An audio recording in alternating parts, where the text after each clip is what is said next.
Alam nyo guys, usually pag nasa coffee shop tayo, akala natin walang nakakarinig sa atin, 'di ba? Yes, pero surprise, may barista, may kitchen staff, and yes, rinig nilang lahat yan. Welcome to Bawal Maingay Podcast! But we did it anyway. Ano yung pinaka-honest na conversation na na-overhear nyo dito sa coffee shop? Mga problems sa work, sa relationship, mga drama sa buhay, ganon.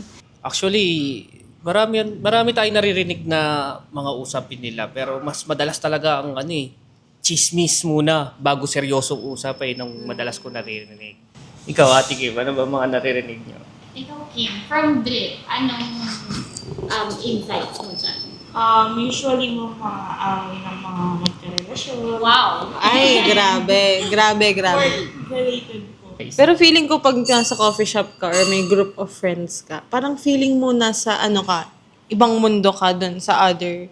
So kala siguro like natin. Kasi ako din nagko-coffee shop din ako. So minsan talaga feeling ko parang walang nakakarinig. Parang may nasasabi ka na, alam mo yun, hindi naman dapat nila marinig. Pero akala kasi natin may babo.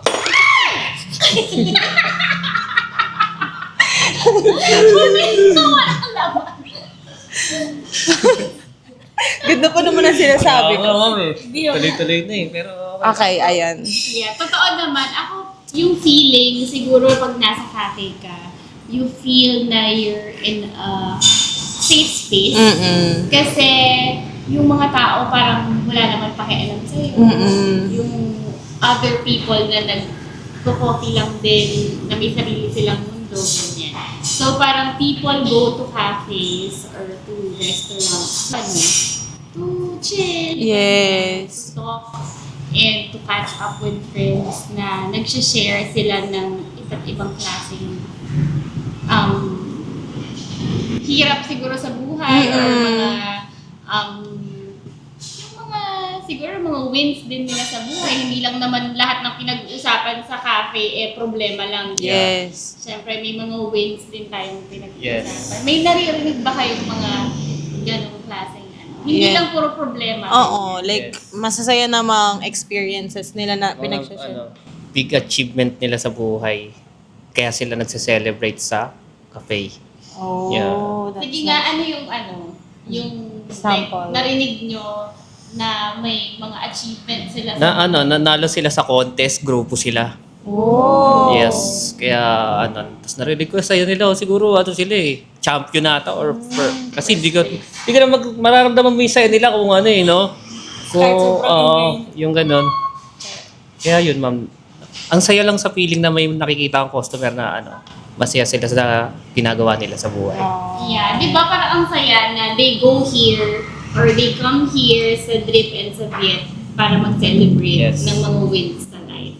So, aside from wins, meron ba kayong like mga break-up na Ooh, juicy. yes, break-up pero naging beginning siya para doon or growth para sa tao, ganon. Or meron ba kayo na overhear na ganon?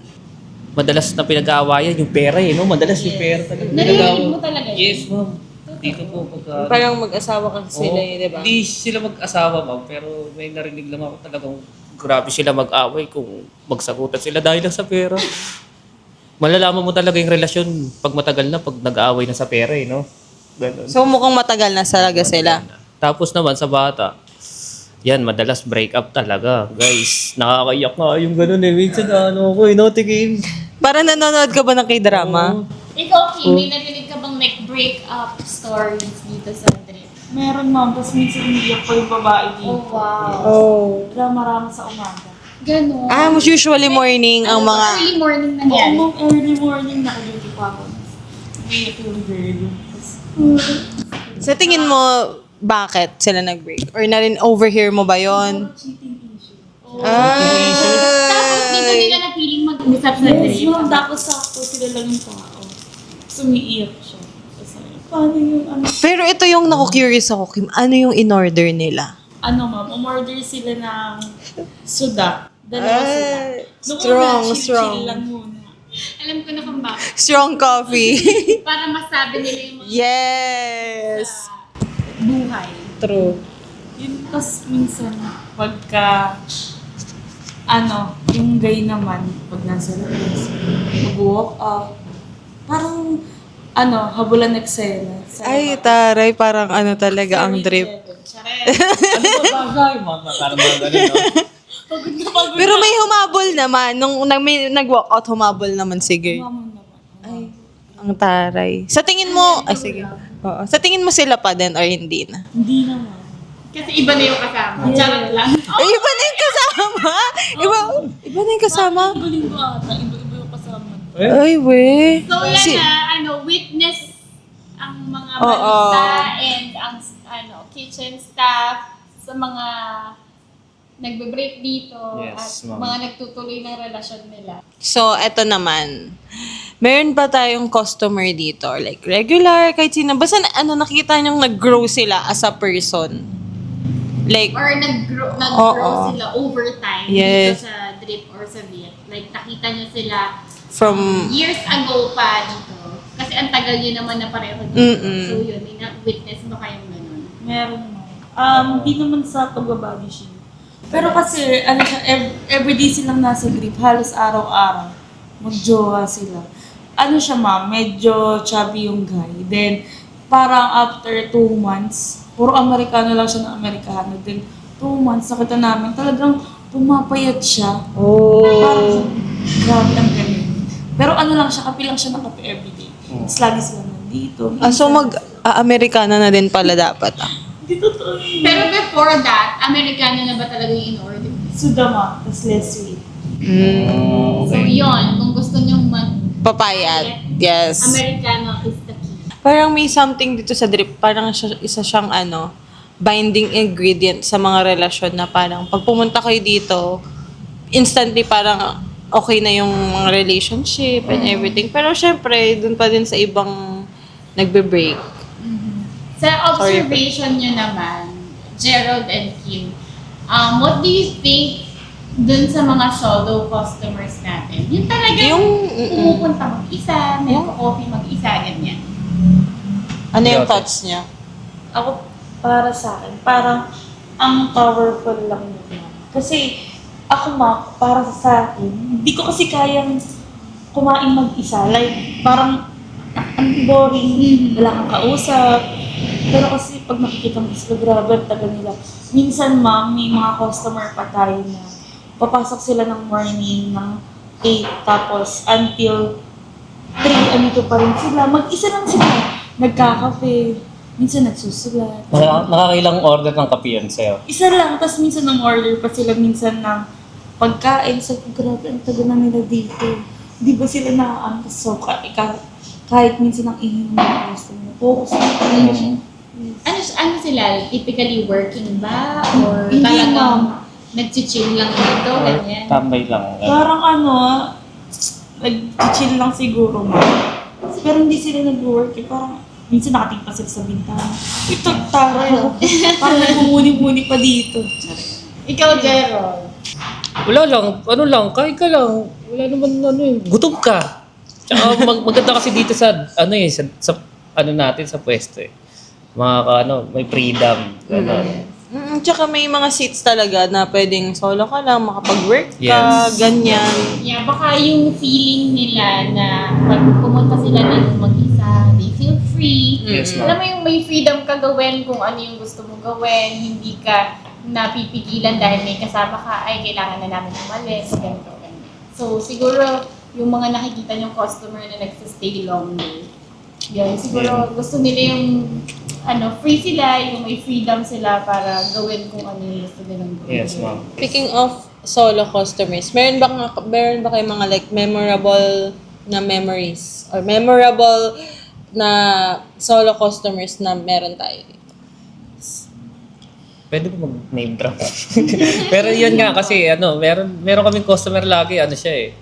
Maaga pala pupunta na. Siguro mga 6 sila na customer, daily customer ng umaga. Pero meron isa kasi, Yung stand out. Pinaka-stand out. Talagang araw-araw nandito siya Bakit? ng umaga. Tapos yung kape, ang bilis niya lang inumin. Sobrang bilis niya lang inumin. Oy, parang kilala ko yan. Oo, ma'am, di ba? Sobrang bilis niya lang inumin. Siguro mga wala pang 2 minutes, 3 minutes, tapos niya na inumin yung kape. Tapos, alis na rin kaagad siya. Kilala mo ba yun, te? Okay. Di ba? Kilala mo? Oo, ano yun, long time, talagang very loyal customer Yes, ma'am. ng drip. And talagang makikita mo siya dito everyday. Minsan, twice a day Yes, pa siyang ma'am, bumibili. Pero yun kasi, siguro parang ginagawa niyang energy booster Yes, yung ma'am. Cafe Okay. Soda. Kasi Cafe Soda talaga yung in-order niya. May plus pa yun, di ba, te? Yes. Ano order niya, Kim? Cafe soda plus coffee. Minsan whipped cream, minsan six. Balik tayo sa breakup. What's the worst na na-overhear nyo? Like, cheating, mga like manipulation sa relationship. Ganyan, yung mga gaslighting, ganon. May narinig ba kayong ganon? Meron mo. Hindi ko pala narinig. Parang nakita ko lang yung guy na nag-walk out. Tapos parang halos ang nangyayari sa kanya. Siyempre nag-walk out na. Eh di parang nakichismis ako. Lumabas siya. Parang siguro bumalik din siya dito siguro after 1 hour. Iba naman yung kasama. Yung parang nakakagwapo pala siguro yan. Grabe! Grabe naman sa bumalik So, after 1 hour nang may ibang So na-judge mo siya nung time na yon. Tapos pero umiyak kasi yung girl. Kawawa. Parang naiiyak ka din, Kim. Charot. Talagang naraprapan yun, te. May narinig ba kayong line na naisip nyo instantly na red flag yun? I mean, may sinabi kung sino man sa kanila. Parang sa ano yun ma'am eh. Isang grupo sila ng estudyante. Tapos parang yung isang tao, rant lang siya ng rant. Tapos parang minamanipula siya ng isang student eh. Parang, hindi niya, pagod na ako. Eh parang na student eh. Sabi. Tapos parang, hindi niya kasi pinapansin sa'yo. Tapos ayun sabi, hindi, kaya mo pa yun. Eh umiiyak na siya. Kaya pa rin. Ano to? So, hindi siya in breakup. Yung parang in general siya. Ikaw, Jero? Meron akong nakita acto talaga. May bulaklak yung lalaki. Ay, Tapos iniwan, ewan ko kung magkaaway sila nun. Parang alam ko yan. Iniwan ng babae yung bulaklak tapos parang naghahabulan sila dun sa labas. Tapos iniwan lang nila dito yung bulaklak. Kinuha ko pa nga yun eh. Naalala mo ba? Parang naalala ko Oo. yun. Iniwan nila yung bulaklak dun oh. Tapos siguro mga after 1 hour, bumalik yung lalaki, kinuha yung bulaklak. Siguro okay na sila. Baka bati na Oo, sila. yun eh. Meron ka bang isang line na narinig na para sa'yo, parang ate tama na, ate iwan mo na yan, gano'n. Yung as a person na nakakarinig ng nangyari, ng conversation, ganyan, meron ka bang narinig na line na parang tama na, gano'n. Meron ma'am, lalo pag work related, parang sa isip, ate umalis ka na dyan. Kasi parang nag-toxic na siya. Kasi naririnig ko sa cellphone, nagrarant siya. Nagrarant ako sa work. Kahit na mahirap, dapat you find yourself na masaya ka, ganyan.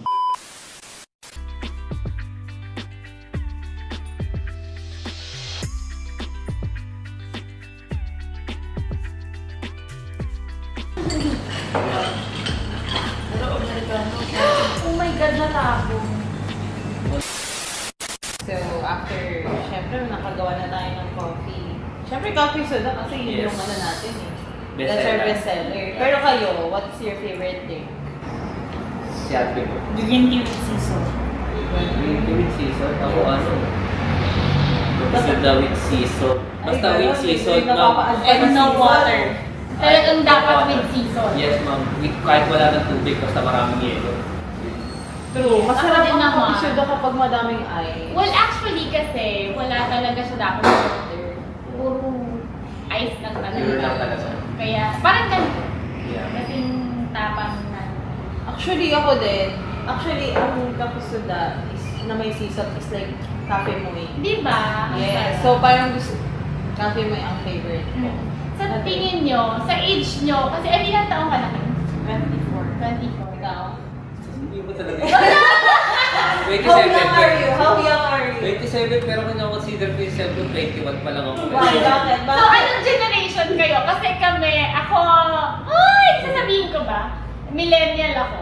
Yun So, na. anong Millennial generation? din Ako, si Aaron. hindi ma'am. Gen Z. Gen Z ako. Ah, Gen Z ka na? Oo, Gen Z ako. What? Pero consider ako ng millennial. Bakit? Kasi 1998 ako eh. Do you think sa generation nyo, safe space ba ang cafe? Opo. Yes, ma'am. Sobra. Pag nagkakape ka, parang, meron kang freedom na nagagawa mo na. Like, minsan tahimik, minsan naririnig mo lang yung noise na, pero dead na. Ikaw, Jen. Ako naman ma'am, ito, katulad ngayon, nagkakapi ako. Lahat ng expression ko sa self ko, malabas. Kaya, ang sarap magkape, sobra.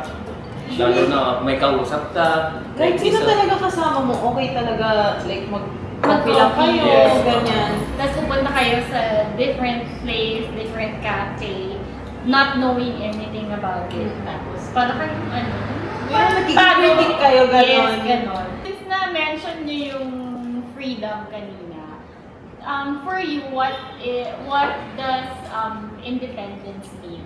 Parang, kaya mo tumayo sa sarili mo pa. Like, lalo pag nasa coffee shop ka. Kasi, parang nagbabatuan kayo ng kanya-kanya salita. Mhm. So, kaya mo tumayo bilang tao, personally. So, kaya ka na Yes. Strong independent, Ganun. atake yung gano'n. Ikaw, Ma'am JB, say for you, what is... Ako, for me, it is parang knowing what you want. Tapos, kahit alam mo may mga masasabi sa yung mga tao, you're doing it anyway. Siguro kasi dahil hindi dahil yun yung tama, pero kasi yun yung tingin mo mas makakapag buo sa pagkatao mo, gano'n. Kasi yun yung gusto mong gawin. Ikaw, Ki. For me, independence is, syempre, choosing yourself to be happy. Yun lang. Kasi pag, minsan kahit na yung ginagawa mo, para din sa ibang tao, parang kahit pa paano, hindi nararamdaman yung happiness. So parang, from that, baka hindi mo na din nararamdaman yung independence. So, dapat, kailangan, kapag independent ka, piliin mo yung sarili mo, maging masaya. Always, no? Yes. Put yourself first. Anong mas mainit? Yung kape o yung away nila? Bawal nila, siyempre. May nakita na ba kayong nagsakitan gano'n? Wala pa. Wala naman. Umiiyak lang. Umiiyak. Oh, at least may mga respect naman kasi walang violence. Wala naman talaga dapat violence dito at hindi nyo ito Yeah. tolerated. Pero Kaya alam mo na luckily, ang wala. hirap mo, yung parang makikipag-break ka pero nasa loob kayo ng coffee shop. Yeah. Pag swerte lang nila, pagkakailap silang dalawa. Tao, yeah. Tas, Yun. Kaso nandyan ka. Ewan. May gang na natin. So, Pero yun nga, wala pa ako nakikita. Iyakan talaga mula lang. meron sa umaga, Oo. meron talaga. Duty po ako nun sa sa drip. Nung una nandun sila sa baba, tapos parang una nila parang, Siyempre, usually may babae na talaga na umiiyak. Meron bang babae na independent na parang, okay, umalis ka. oo, mag-press siya. Kasi siya yung may-ari ng kotse. Ay, ang taray. Di ba? O, Independent iiyak, kayo pero sa- iiyak siya. Hanggang sa labas. Sipat ko sa bintana. Tapos umalis siya yung guy. Nasipot sa bintana. Yes! Yung guy, magbabalik siya dito eh. Tapos ang ginawa niya, parang siguro hinihintay ko ng babalik. Ah, really? May Kasi gano'n? So yung si girl, independent siya. Oo, ma'am, kasi siguro siya yung mga pag-uulay. O, pag sinabi mong, okay, alis na ako, gano'n. Pero So ganun ka ba, kid? Independent ka ba like that? Ay, Oo. Ay, kala ko gusto ni Yes. Baby eh. Ano yung isang bagay na gusto mong palayain this year? Ako yung ano, Palayain. ang aso kong si Summer. DJ Yarn! Ganyan pala. Hindi, pero may palalayain man ako this, ano, siguro yung mga, pwede ko bang banggitin, yung mga, ano, Ano?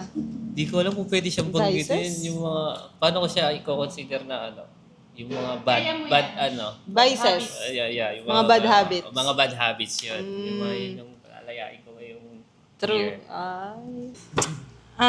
I think my weight. Charot. Gusto ko nang pumayat. Tapos na yung summer, oh. Lagi na lang ako nagda-diet. Kasi Sige, kayo naman, ma'am. Ikaw naman. Pag na natin yung pag-usapan. Okay lang yun, ma'am. Lagi ka naman may broccoli. May broccoli ako ngayon, no? Yes, ang everyday lunch. Ma'am, no? Veggies. Yes. Ikaw, ma'am JP. Yun, yung pagiging people pleaser ko. Kasi sobrang feeling ko, sobrang nice ko sa mga True. tao. True. Dapat minsan hindi dapat. Nahihirapan dapat- ka. Yes. Yes. oo. So siguro yung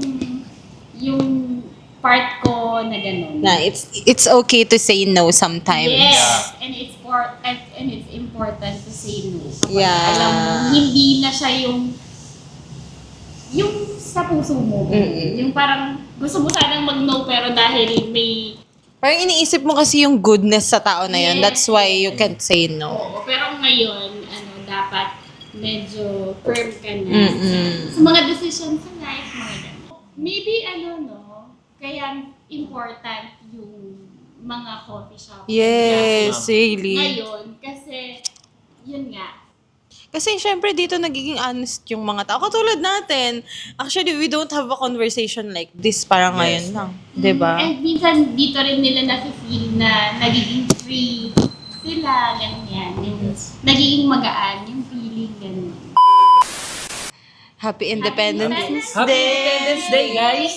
And Congratulations! sa mga nakaalis na sa Situationship and situationship and mga toxic Yes. So, pag may mga ganyan kayong nafe-feel na Oo. toxic na yung relationship, girl, Umalis ka na, tapos punta ka dito sa Drip let it Coffee. go. Oo. Let it go.